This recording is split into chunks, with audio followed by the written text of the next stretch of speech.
Good morning, YouTube. Welcome to the Reptile Barn. Today's video, I am going to go over 5 different rules of thumb, let's call them, that you'll probably come across a lot if you keep ball pythons or just reptiles in general, especially snakes. And I'm going to give you my take on these rules of thumb, whether I agree with them or not. So, number 1, you hear this a ton with ball pythons and some other snakes as well. You should always feed, or a good rule of thumb when you're feeding your snake, if you want to know how large the prey item should be, is to look at the thickest part of your snake's body, which this snake right here, the thickest part is literally just my fingers can touch around her. The rodent can be that big around or slightly larger. That's a good rule of thumb for the size of rodent you should be feeding your snake. I don't have a problem with this rule of thumb, as long as it's presented as a suggestion. A lot of people struggle when they see a suggestion like this. They want it to be a rule, and there's a lot of ways to feed a ball python or another snake. But as a general rule, in the thousands and thousands and thousands of feedings I have done, a ball python can very easily handle a meal that size, if we're talking a rodent, right?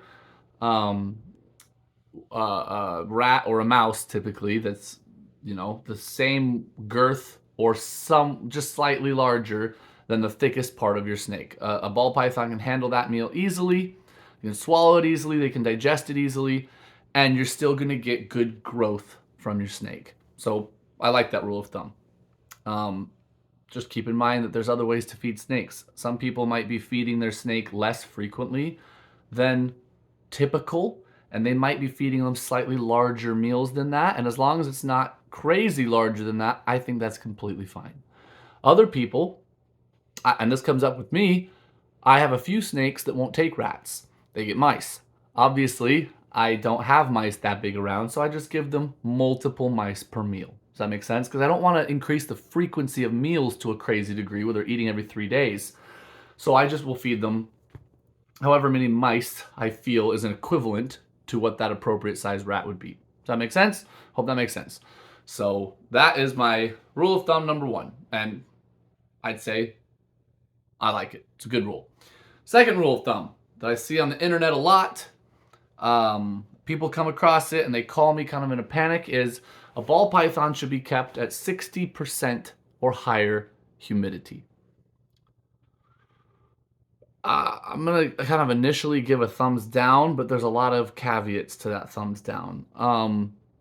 First off, I once got so frustrated with this rule of thumb that was taken as gospel by so many people that I did a deep dive into the weather patterns in the entire range of the ball python in nature. And they have a large range there in Africa. And many parts of that range are subtropical. They're very humid. Certainly underground, where they spend so much of their time, is very humid. However, certain parts of their range at certain times of the year are not that humid at all, not even close to that humid. I found places within their natural occurring range that for months out of the year were very low humidity, 30%, even somewhat lower than that sometimes. Now, the ball python generally is still going to have the option to find a termite mound or a tunnel underground, which keeps humidity higher. That is true. However, they still come out, right, above ground, experiencing firsthand that super low humidity, and clearly they do well enough that they thrive there as part of their natural range. Second part of this thumbs down is that in captivity, typically, it's harder to maintain super high humidity without excessive amounts of mold and mildew than it would be outdoors, right? Outdoors has a lot of moving air. The outdoors have a lot of microfauna that consume mold and mildew or the spores, right? We're talking on a even microscopic level sometimes. It's a lot harder to mimic that in captivity, and I have found that problems arising from too much moisture are worse than the problems arising from too dry, if that makes sense. Too wet is worse than too dry, typically. Too dry, you can get stuck shed, which is not great, but typically something you can deal with pretty easily. If it's really, really ridiculously dry for a very long time, you can get constipation problems. That can be a little bit more severe, but again, something that typically you can deal with. So I'm certainly not telling you to try and make it too dry in there. But with too much moisture over too long of a period, you start to get bacteria and mold and fungus buildup that can cause scale rot, which can be really bad. If you catch it early on, typically you can take care of it, but it can get really nasty. Um, and then respiratory infections from all that mold and mildew, which can be really dangerous, right? So there's a few ways to deal with this.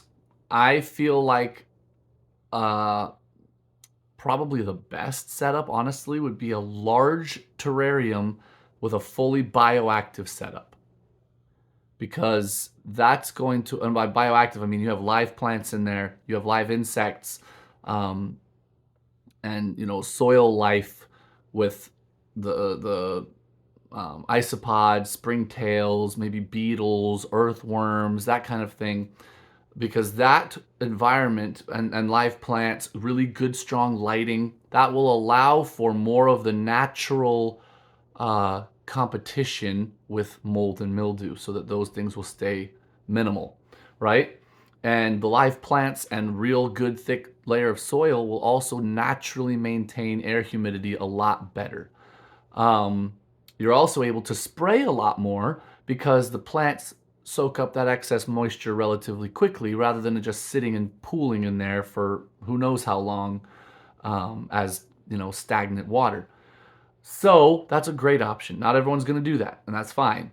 You can have a humid hide. I think this is a very popular option, and it's for good reason. This is a great option. You pick a hide somewhere in there, with just one entrance hole barely big enough for your snake to get inside, and you stuff it full of really damp moss, like sphagnum moss or something like that. And then your snake has an option to go get some really high humidity time whenever it wants. And you don't have to keep spraying the rest of the cage as much, where you might risk, mildew problems. And whenever you need to, you change out the moss in that one little humid hide. I think that's a great option. A lot of people do that. I've done that. Um, a third option that I think works very well, is to mimic nature a little bit with cycles of humidity, like rainstorms coming through. We allow our snakes, even our ball pythons, to get pretty dry, but not for a super long time. We go through, and it depends on how often, every week or 2 weeks, even 3 or 4 weeks sometimes happens, and we've been perfectly fine. We will spend several days spraying a lot, really getting a lot of moisture into their substrate. We use a coconut substrate, so it really is pretty resistant to mold and mildew, which is good. So they get these spikes of humidity, like a rainstorm was making its way through, right? And it's really humid for a while. And we certainly are going to do that if they go into a shed cycle. This is why we need to check on our snakes pretty much daily, if at all possible, because if they go into shed, we got to up that humidity, right? But then after a few days, we let it dry out again. We stop spraying, and it gets gradually drier until it's pretty darn dry in there, and they're fine. And we've never had a problem with that. So that's kind of a long-winded explanation, but I think it's worth exploring more because humidity is an important part of their husbandry, right? Here's another rule of thumb. Number 3, okay? You'll hear constantly people debating and talking about how large should my female ball python be before it's safe to breed her. And the number that comes up the most is 1,500 grams. I've also seen 1,800 grams a good bet, and I've seen 1,200 grams a good bit, but 1,500 grams seems to be what the most people are aiming for. And I don't hate it. As a rule of thumb, I'm going to give it a thumbs up. As usual, though, there's some caveats, right? Or at least some extra things to think about. You've got to remember that in the wild, they're not weighing themselves, and they evolved to breed as safely as possible. Um, Female ball pythons is what I'm specifically talking about right now, because this does not apply to all reptiles, certainly. But female ball pythons seem to exert a lot of control over their reproductive cycle. They seem to be copulation-induced cyclers, where the actual act of breeding triggers them to go into a cycle, right? However, up until a very late stage of follicle development, they can still reabsorb those follicles and just not become gravid and wait till next year. And they do this on a frequent basis. Breeders hate it, right? But you shouldn't. I feel like you shouldn't. That is the animal's body saying, I'm not quite ready for this. I'm going to reabsorb all these nutrients so that it's not wasted, and I'm not going to harm myself by laying eggs when I am not strong enough to do so.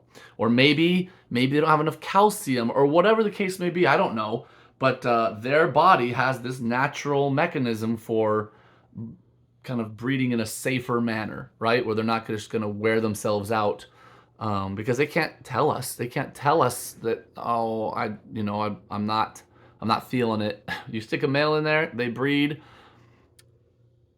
and whether or not they're at 1,500 grams, they have ways to stay safe. Now, please do not take that as an excuse to try and breed your 800-gram female.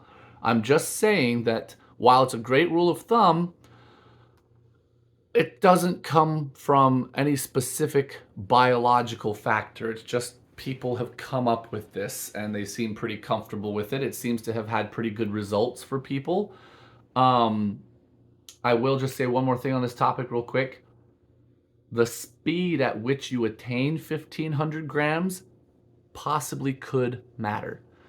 I think, and I don't really grill other breeders on how fast their snakes are growing, but I suspect I slow grow my snakes. I'm almost never breeding a female snake until she's 3 years old, often 3.5 or 4 years old. You know, if my snake is 1 year old, even a little older than that, and is 500 or 600 grams, I'm not stressing. I'm happy if they grow faster than that. But if I have a snake that is taking a long time, for example, to switch off of live food, I can't get live rats where I'm at. They're eating live mice, and mice max out at a pretty small size. So some of those snakes are going to grow a little slower. And contrary to what I have heard other people say, I have not noticed this sort of slow growing to stunt their total growth. I've never noticed that. The vast majority of my females still are, like, that I have in my racks, the ones that I've personally hatched out, are, my average is probably 3,000 grams. These are big girls. And many of them were slow grown. So I don't think that long term there's any detrimental effects at all if they grow a little slower. You know, I hear people constantly that are like, man, I want my female up to 1,200 grams in the first year. I have never had a female reach 1,200 grams in 1 year. That's crazy to me. You must be absolutely packing food in there. And if you think your snake's healthy, then great, do that. I don't do that. I don't suspect that that's the healthiest way to do it, but I could very well be wrong. I just look at my snake's body condition and I go off of that, right? Regardless, the 1,500 grams seems to definitely be a safe spot. I don't hear too many problems about, 1,500 gram females being bred for the first time having real issues with retained eggs or an inability to become gravid or anything like that. So it seems like good rule of thumb. The next one. People have it in their head that you feed your ball python once a week. Well, there are certainly times where you feed your ball python once a week. Maybe it's a baby. Maybe it's a female and she's been breeding and her appetite is absolutely massive because she's building follicles. Maybe it's a male who has been breeding for a month or two, and you know because of previous seasons that here in 6 weeks, he is going to stop eating. And you're like, I want to get him as much strength as possible before he goes on his fast during the breeding season. So you're just like, I'm going to feed him every single week until that hits, right? Okay, those are all perfectly valid times to feed once a week. But most of the time, I'm not feeding my ball pythons once a week. Most of my little babies are eating every 5 days. Most of my, really mature adults, I'm talking 5 or 6 years plus old, right, are eating during much of the year every 2 weeks, sometimes even 2.5 or 3 weeks, but every 2 weeks or so is typical for me. And then obviously, in the middle of winter, a lot of my snakes are eating 0 times because they're fasting, right? So the once a week thing, I'm going to thumbs down. I am. You should be more in tune with your animals and their current needs today. What gender is your animal? How old is it? Is it breeding? What time of year is it? Did she recently lay eggs? Do you know already what their yearly fast schedule is, where they go off of food? Take all these things into consideration and then decide how often to feed your snake. Look at their body condition. Do they look strong or do they look squishy and fat? They can be very, very thick and still feel muscular and strong. But they can also, like, they start to turn their body and you see like 19 fat rolls. Well, maybe don't feed once a week, right? On the other hand, do they look too skinny? Is their spine really peaked? You know, a ball python shouldn't look like that. And make sure you do your research species by species. Blood pythons and the whole short-tailed python complex, they look physically different from a ball python, and they should look different. So keep that in mind.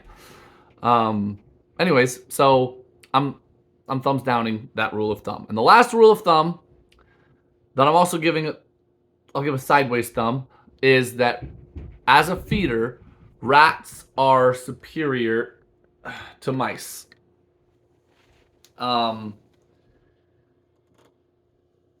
Overall, I would give a thumbs down. From the snake's perspective, I don't think that's true. I don't think so. If you're feeding live, I consider a rat more dangerous than a mouse. They seem a little bit more defensive, a little bit more willing to bite. Obviously, they get a lot bigger. So from a safety perspective, if you're feeding live, I don't think rats are better than mice. I